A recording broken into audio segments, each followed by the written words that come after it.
성경 말씀 창세기 18장입니다. 창세기 18장 1절에서 8절까지 말씀을 한 절씩 교독하겠습니다.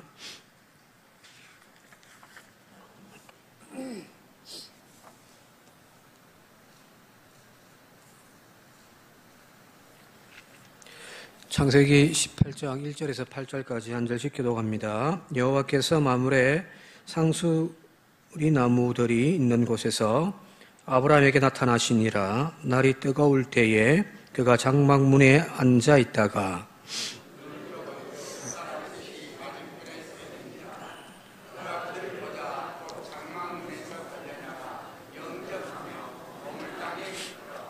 이르되 내 주여 내가 주께 은혜를 입었사오면 원하건대 종을 떠나 지나가지 마시옵고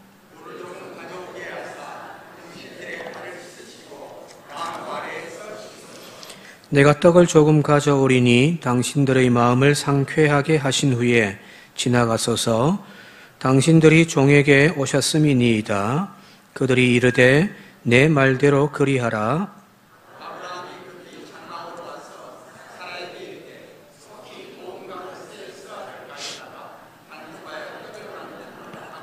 아브라함이 또 가축대 있는 곳으로 달려가서 기름지고 좋은 송아지를 잡아 하인에게 주니 그가 급히 요리한지라.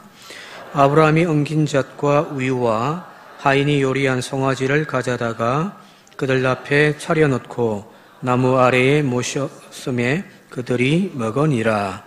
아멘. 창세기 이제 18장, 19장의 이야기는 같이 쭉 이어지는 이야기이기 때문에 같이 한번 이렇게 살펴보도록 하겠습니다. 이걸 따로 떼서 읽어버리면은 아브라함의 오늘 여기 나오는 천사를 만나는 이야기, 그리고 주 천사가 사라에게 내년 이맘때에 너에게 아들이 있을 것이다라고 하는 그 이야기, 이거 소돔에 대한 이제 하나님의 징계가 있을 예고, 이로 끝나버린, 그리고 소돔은 소돔의 이야기로 끝나버린. 사실은 이 18장과 19장은 같이 연결되어서 읽어야만 제대로 읽을 수가 있습니다. 오늘 여기서 이제 18장과 19장을 좀 이렇게 왔다 갔다 하면서 좀 살펴보도록 그렇게 하도록 할게요. 이 전체적인 주제는 그거예요. 왜 소돔은 망했는가? 그게 18장이겠죠, 그죠? 그럼 19장이고, 그러면 18장은 왜 아브라함은 하나님으로부터 축복을 받았는가?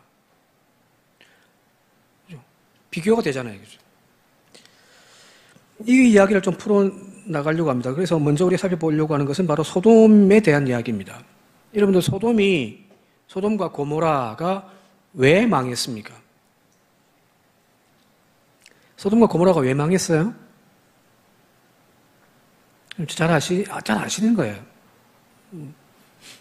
문제만 내면 어려워 하시는데 다 아시는 내용들입니다. 1 더하기 1은 대답도 안 그게 다 알고 계시잖아요. 소돔이 왜 망했는지. 그것은 바로 하나님의 천사들을 맞이하지 못하고 그들에게 향하여 폭력적으로 롯의 집에 있던 그들을 빼앗아 어떤 동성애, 그러니까 어떤 성적인 쾌락을 추구하려고 했던 타락한 도시였기 때문이다라고 우리는 그렇게 알고 있잖아요. 그죠? 그래서 영어에 소돔이라고 하는 단어가 있습니다. 소돔이. 그걸 이제 남색이라고 이제 번역되어 있습니다. 남자끼리 하는 거예요. 성행위를. 그걸 이제 소돔이라고 한단 말이에요. 소돔이는 여기 소돔이라고 하는 도시의 이름에서 나온 거죠. 그죠? 소돔이 이런 동성애의 대명사가 되어진 그 이유가 바로 오늘 여기 나와 있는 본문 19장 때문입니다. 이 소돔과 고모라의 멸망에 관한 이야기에서 주로 지금까지 왜 망했는가라고 묻는다면 그 도시가 성적으로 타락되었기 때문이다라고. 요즘에 이제 우리나라 미국에서도 그게 한참 있다가 이제 한 30년 전에 있다가 이슈가 조금 이제 바뀌었습니다만은 한국에 이제 이슈가 개신교 이슈가 동성애 문제잖아요, 그죠?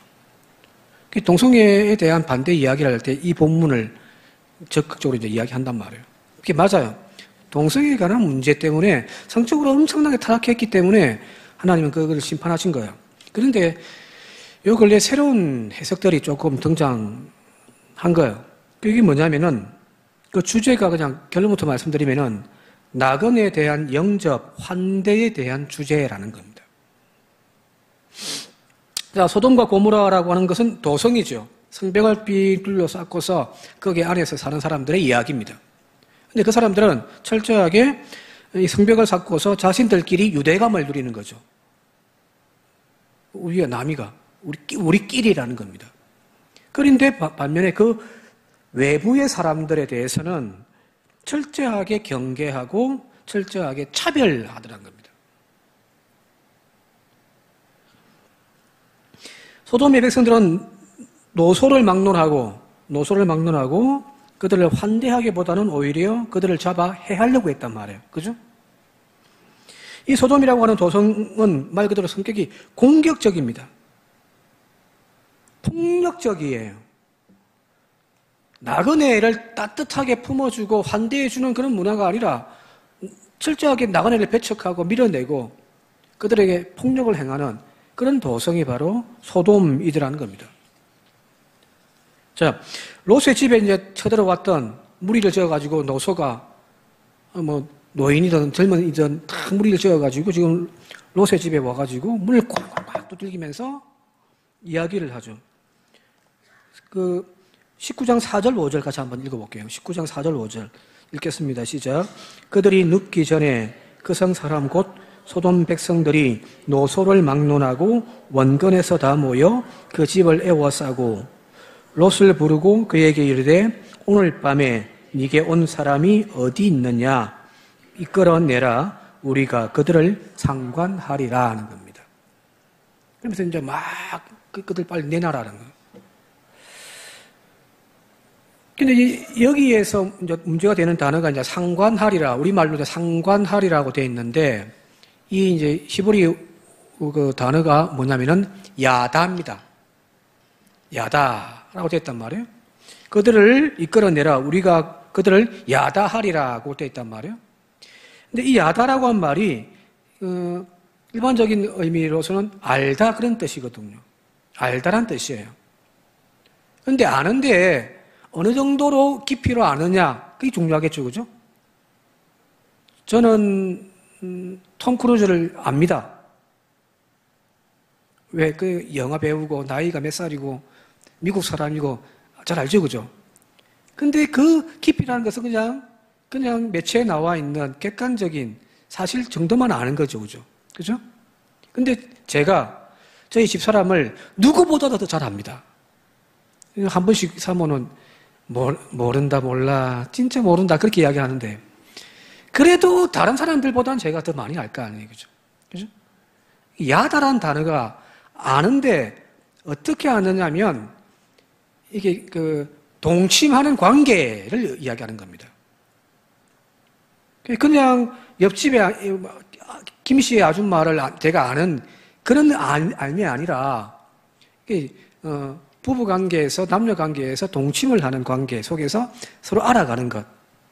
그래서 이 야다란 단어가 창세기 4장 1절에 보면은 그런 표현이 나오죠. 아담이 그의 아내와 동침함에 하와가 임신하여 가인을 낳았더라.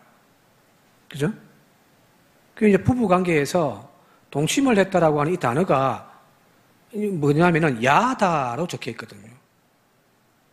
단순하게 그냥 어떤 객관적인 사실을 알미 아니라 완전히 어떤 서로의 몸을 섞는 그런 관계 속에서 알아가는 것, 그것이 야다거든요.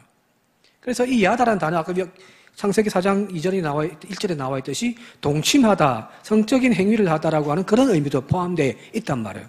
그러니 여기 그들 내어 놓아라, 우리가 그들 상관하리라, 야다하리라고 하는 말은 그들과 우리가 이 성적인 행위를 하리라 하는 그런 의미가 내포되어 있다는 겁니다. 자, 그런데 여기서 말하는 야다라고 하는 의미가 그런 어떤 성행위, 동성애, 성폭행 그런 의미도 있겠지만 또 앞에 원래의 그 뜻이라고 하는 알다는 의미로도 해석되어질 수 있지 않을까라는 거거든요. 자, 밤중에 왔단 말이에요. 여기 나와 있듯이. 오늘 밤에 너희 집에 온 그 사람들 내어놓아라. 우리가 그들을 좀 알아야 되겠다. 이런 표현일 수 있단 말이에요. 왜냐면은 새로 외지에서 들어온 사람이잖아요. 도성 밖의 사람인데 우리의 도성 성문을 넘어서 들어와가지고 지금 저기 들어가 있으니 그가 지금 어떤 사람인지, 그가 첩자인지, 그가 지금 무슨 목적으로 여기 왔는지 우리가 그를 만나서 조금 더 자세하게 알아야 되겠다 하는 그런 의미도 있단 말이에요. 자, 전자의 의미는 소돔을 야다가 어떤 성적인 행위로 이야기한다고 한다면 그들은 굉장히 폭력적이고 성적으로 타락한 도시가 맞죠. 그죠? 그러니까 소돔은 지금 이 이야기는 아마 그런 의미였을 거예요. 내놔라. 우리가 그들 상관하리라. 그러니까 롯이 손님이니까 안 된다. 나에게는 아직 남자를 알지 못하는 딸들이 있으니 너희들이 하고 싶은 대로 해라. 그 하는 이야기까지 보게 되어지면 분명히 성적인 부분이 맞을 거예요. 그래서 어떤 아주 포악한 폭력적인 생행위를 통하여 그들을 정복하려고 하는 그런 도시가 맞아요. 그런데 또 한편에서는 후자의 개념으로 알지 못하는 외부인이 들어왔단 말이에요. 그런데 이 외부인들에 대해서 철저하게 환대하고 문을 열어주고 포용해주고 환대해주는 그런 문화가 아니라 소돔이라고 하는 도시의 특징은 철저하게 배척하고 딱 담을 쌓아서 우리끼리, 그리고 그 타인에 대해서는 굉장히 무례하고 차별하면서 대하는 폭력적인 그런 문화도 함께 있더라는 거예요. 성적으로 이것들이 환상에 빠져가 미쳐가지고 막 행하는 그 이유가 뭐냐면 이 소돔이라는 도시 자체가 타인에 대하여서 폭력적인 거예요. 쉽게 이야기하면 우리나라 사람들이 지금은 이제 이주 노동자들 외국에서 살다가 들어와서 이제 그 노동하는 말레이시아라든지, 말레이시아는 잘 산 동네예요. 인도네시아라든지 베트남이라든지, 그죠? 그런 곳에서 온 노동자들에 대해서 지금은 그 숫자가 거의 꽤 많다고 하니까 조금은 바뀌었습니다만은 초창기 때 왠지 우리는 백인 민족 우리끼리라고 하는 의식이 너무 강해가지고 외국 사람을 만나면은 굉장히 배척했죠. 특히 못 사는 동네면, 못 사는 사람이 왔을 때에는, 나라에서 왔으면은 굉장히 무시했단 말이에요. 그래서 초창기 때 외국인 노동자들에게 가장 큰 문제가 뭐냐면은 이게 제대로 월급도 받지 못하고 노동을 착취당하는 이야기들이 언론에 많이 등장했잖아요. 그죠? 그런 시각으로 외부의 사람들에 대하여서 바라보는데 그것도 굉장히 폭력적으로 행하는 그 도시가 바로 소돔이라는 겁니다. 이 두 이야기가 지금 여기에 같이 들어가 있는 거예요. 그런데 지금까지 우리는 소돔이라고 하는 이 사건에 대해서 소돔이 멸망되어진 이유를 이 동성애 문제, 성폭력에 대한 문제에 포커스만 맞추어 버렸습니다. 소돔이 왜 망했는가? 다 알아요. 어린아이들부터 노인들까지 다 알아요. 성적으로 너무너무 타락해가지고 하나님이 그를 심판했다. 그런데 실제로 이 이야기를 쭉 읽다 보면은 소돔이 멸망한 이유는 물론 그 성적인 타락도 있어요. 그런데 더 근본적인 이야기가 있는데 이걸 우리는 놓쳐버린 거예요. 왜? 소돔이라고 하는 도시의 멸망에 대한 이야기 19장만 따로 떼서 읽기 때문입니다. 이 이야기를 쭉 연결해서 보게 되어지면은, 자, 지금 여기 있는 소돔으로 이제 꾸역꾸역 기어 들어가가지고 거기서 이제 기거하는, 그러면 이제 거기에서 이제 한번 잘 살아보겠다고, 그죠? 소돔을 선택해가지고 쭉 들어갔잖아요? 그러면은 롯도 잘 살아야 될 거 아니에요, 그죠?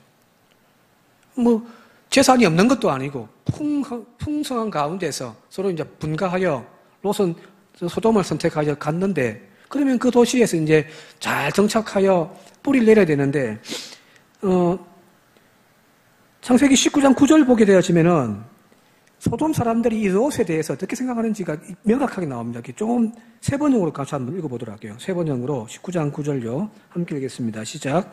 그러나 롯에게 비켜서라고 소리를 지르고 나서 이 사람이 자기도 나그네 살이를 하는 주제에 우리에게 재판관 행세를 하려고 하는구나. 어디 그들보다 당신이 먼저 혼 좀 나보시오 하면서 롯에게 달려들어 밀치고 대문을 부수려고 하였다라는 겁니다.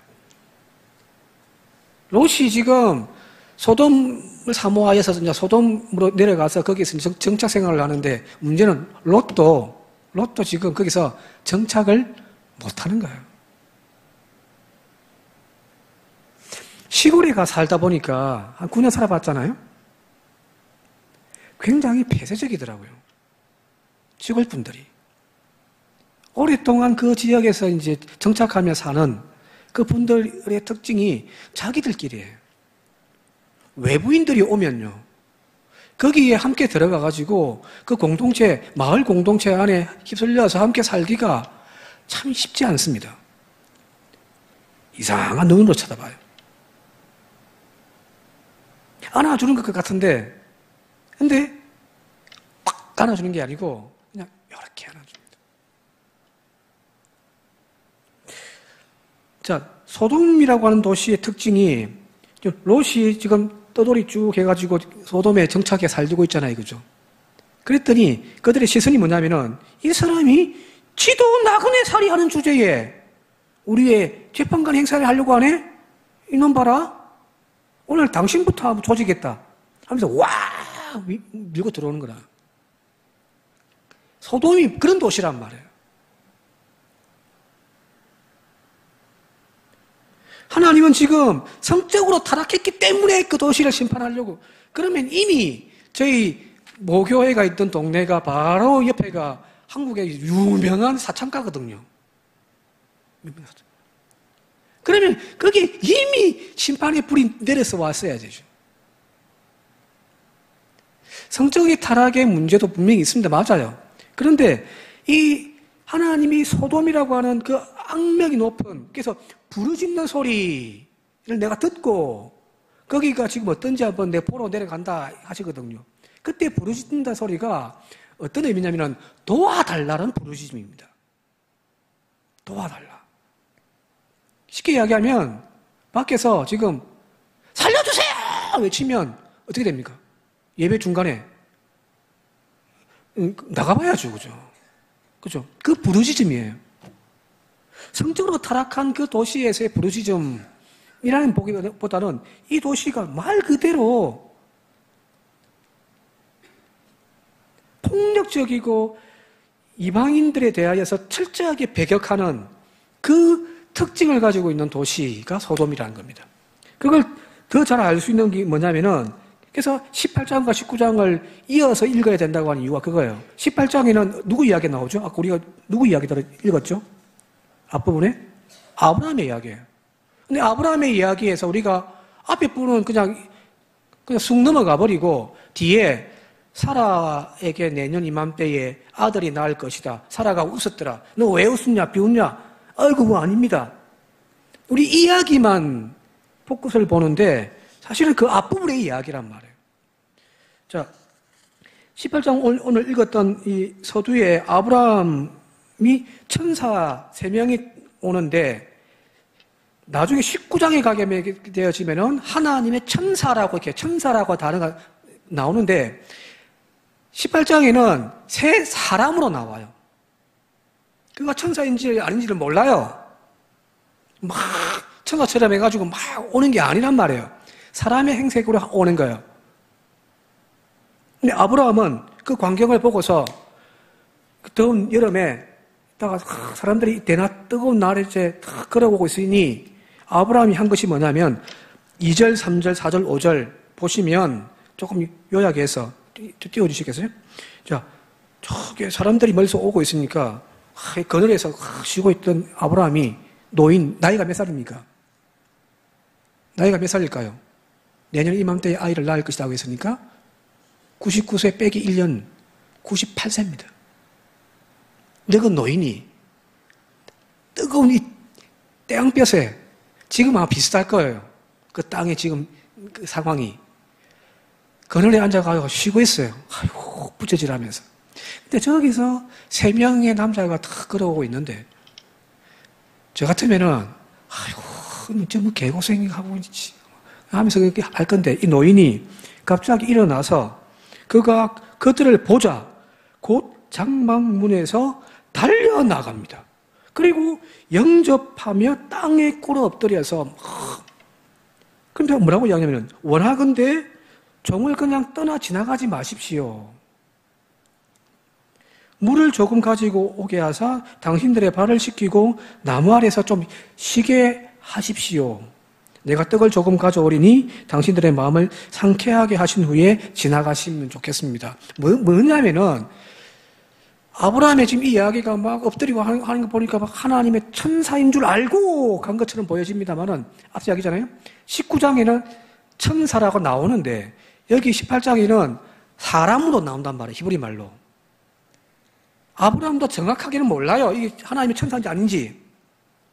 그런데 손님들이, 외부인들이, 나그네들이 지나가는 걸 보고서 이 땡볕에 아이고 저리 가다가는 큰일 날 건데 이 낮에 얼마나 힘들까 하면서 달려가가지고 극진히 모시려고 하는 겁니다. 자, 그런데 뒤에 이제 6절, 7절, 8절 보게 되어지면은 호객 행위가 아니에요. 진심이에요. 6절부터 같이 한번 읽어볼까요? 7, 8절 시작. 고운 가루 세 쌀을 가져다가 반죽하여 떡을 만들라. 기름지고 좋은 송아지를 잡아 하인에게 주니 그가 급히 요리한지라. 아브라함이 엉긴 젖과 우유와 하인이 요리한 송아지를 가져다가 그들 앞에 차려놓고 나무 아래에 모셨음에 그들이 먹으니라. 고운 가루예요. 우리는 집에 가면 밀가루가 다 똑같죠, 그죠? 근데 이 당시에 밀가루를 얼마나 정성껏 오래 가는가에 따라 가지고 밀을 고운 밀가루가 되느냐, 퍽퍽한 밀가루가 되느냐 다르게 나오는 거예요. 고운 가루는 말 그대로 비싸요. 고급 재료예요. 하나님 앞에 그래서 성전에 바치는 그 밀은 여기 고운 가루여야 합니다. 그냥 시장에서 파는 대충 갈아가지고 퍽퍽한 그런 가루가 아니라 고운 진짜 밀가루처럼 고급 재료입니다. 그걸 가지고 반죽에가 떡을 만들고요. 기름지고 좋은 송아지. 제일 맛있는 게 이 젊은 송아지예요. 그죠? 요리해가지고 막 지극정성으로 진수성찬을 차려가지고 짠! 대접하는 겁니다. 지금 이 손님을 접대하는 아브라함의 모습 보게 되어지면 최고의 정성입니다. 근데 소돔에 가서는요. 소돔에 갔더니 비슷한 접대를 받기는 해요. 롯이 그렇게 하거든요. 롯이. 19장 3절 같이 한번 볼까요? 19장 3절에 같이 한번 읽어보겠습니다. 시작. 롯이 간청함에 그제서야 돌이켜 그 집으로 들어오는지라. 롯이 그들을 위하여 식탁을 베풀고 무교병을 구우니 그들이 먹으니라. 롯도 아브라함의 그 어떤 손님 환대에 대해서 좀 같은 맥락이에요. 롯도 막 간청해가지고 우리 집으로 가시자고, 우리 집에 가서 쉬시라고 해요. 거기까지는 좋은데 롯은 그들 위하여 식탁을 베풀고 뭘 내놨다고요? 다시 한번 보여주실래요? 무교병입니다. 세상 맛대가리 없는 게 무교병입니다. 이스라엘 백성들이 출애굽할 때 급하게 출애굽할 때에 하나님 준비한 게 누룩을 넣지 않은 무교병을 준비해요. 왜? 이거는 상하지 않기 때문에. 근데 누룩이 들어가지 않고 다른 어떤 재료가 들어가지 않았기 때문에 맛도 없습니다. 자, 롯은 나름대로 그래도 손님을 좀 한대하면서 한다고 했는데 이 정도인데 아브라함은요 최상급으로 모시죠, 그죠? 지나가는 손님일 뿐인데, 나그네일 뿐인데, 그 나그네를 어떻게 환대하는가를 아브라함은 최상의 정성으로 모시더란 말이에요. 자, 소돔이라고 하는 도시, 지금 오늘 밤에 온 나그네가 있다고 하는데 너희 집에 들어온 그 사람 빨리 내놔라. 우리가 한번 알아봐야 되겠다. 마치 막 폭력적으로 짓밟아 버리려고 하는 그 소돔의 모습과 지나가는 사람인데 그냥 지나가게 할 수는 없다. 우리 집에 오시라고 해서 지극정성으로 진수성찬을 베풀고 먹여서 내보내려고 하는 이 아브라함의 이 이야기, 완전 대조를 이루죠. 그죠? 자, 그래서 어떻게 되냐면은 아브라함에게는 하나님께서 내년에 이맘때에 아들이 있을 것이다라고 하는 축복의 이야기, 약속을 해주시고요. 소돔과 고모라에는 하나님이 심판하시는 이야기가 나오는 겁니다. 단순하게 동성애 이야기, 이걸 막 부풀려가지고 이야기할, 그것보다 더 중요한 것이 뭐냐면, 바로 나그네에 대한 환대입니다.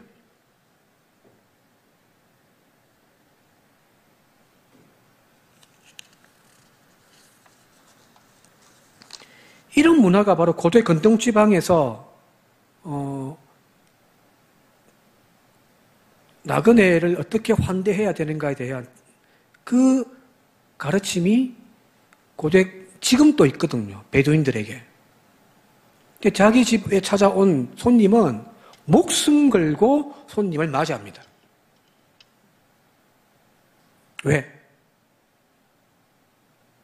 자기가 나중에 어딘가를 여행하다가 그런 상황에 처해 있을 때 자기도 도움을 받게 되어지는 거거든요. 이게 도성이라고 하는 울타리 안에서 자기들끼리 모여가지고 막 하는 거기에서는 굉장히 배타적입니다. 도시가 그렇잖아요. 저는 아직 우리 옆집에 아저씨를 한 번도 본 적이 없습니다. 와, 아파트 사니까 저는 가면은 이웃도 많이 만나고 뭐 좋을 것 같았는데 웬걸요? 엘리베이터 안에서 그냥 잠시 안녕하세요 인사하는 것 뿐입니다.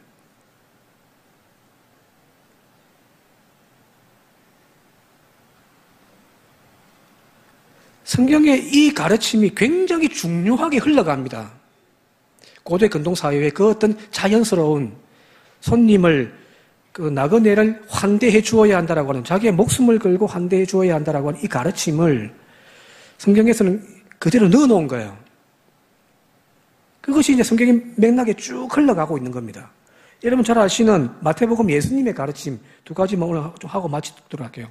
예수님께서 이렇게 말씀하시죠. 마태복음 10장 42절에 같이 한번 읽어볼까요? 시작. 또 누구든지 제자들의 이름으로 이 작은 자 중 하나에게 냉수 한 그릇이라도 주는 자는 내가 진실로 너희에게 이르노니 이 사람이 결단코 상을 잊지 아니하리라 하시니라.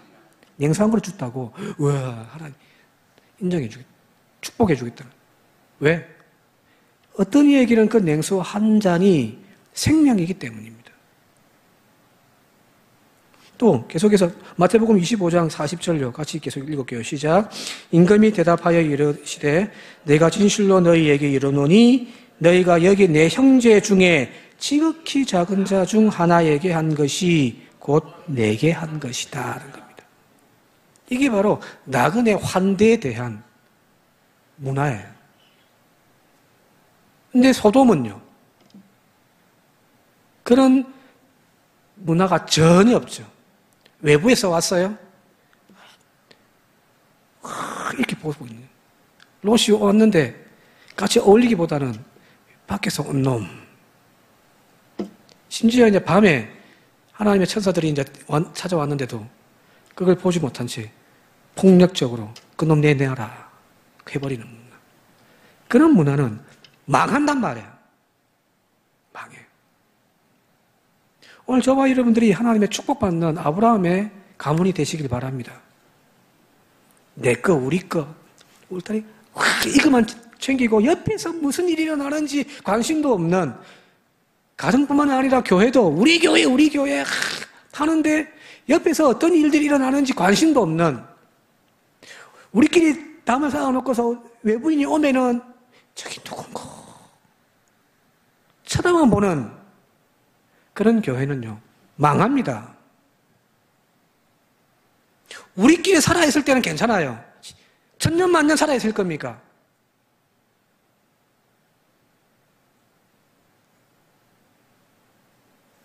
무너뜨리는 것. 밖에 있는 분들을 누가 와도 크게 안아줄 수 있는 아브라함의 넓은 품을 가진 그 사람을 하나님은 축복해 줍니다. 축복 받으십시오. 받으십시오. 우리 교회가 그런 축복받기를 원합니다. 소돔처럼 시간이 지나면 망해버리는 그런 교회, 그런 인생, 그런 가정이 아니라 하나님이 아브라함처럼 축복해주는 그런 가정이 되어져야죠. 동성애 그건 다른 이야기고, 이 이야기 하나님이 하고 싶은 것은 너희들이 나그네를 환대했느냐? 소돔처럼 지극끼리 라고 하며 외부인들에 대하여 밀어내고 배척하고, 새로운 교인 오면은 적응 못해가 나가버리고, 소돔 아닌가요? 우리끼리는 좋죠.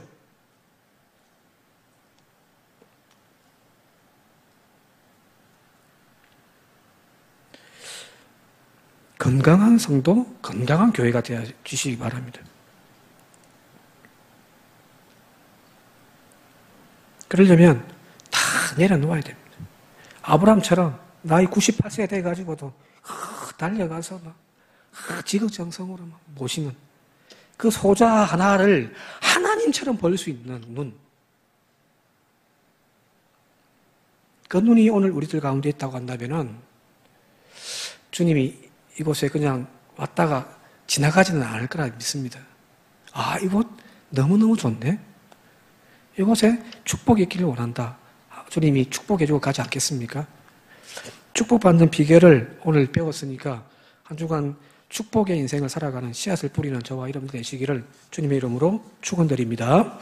함께 기도드리겠습니다. 아버지 하나님, 환대하고 지극정성으로 모시는 그 아브라함의 모습, 반대로 자기들끼리라고 이야기하며 외부인에 대하여서 철저하게 배격하고 차별하고 폭력적인 소돔, 하나는 망했지만 하나는 하나님의 축복의 은혜로 채워줬으면 믿습니다. 우리의 교회가, 우리의 가정이, 우리의 인생이, 우리의 자녀들이 아브라함처럼 복받는 인생이 되기 위하여 하나님 우리의 관심과 삶의 태도가 변화되어지도록 저희들을 이끌어 주시옵소서. 예수님의 이름으로 기도드립니다.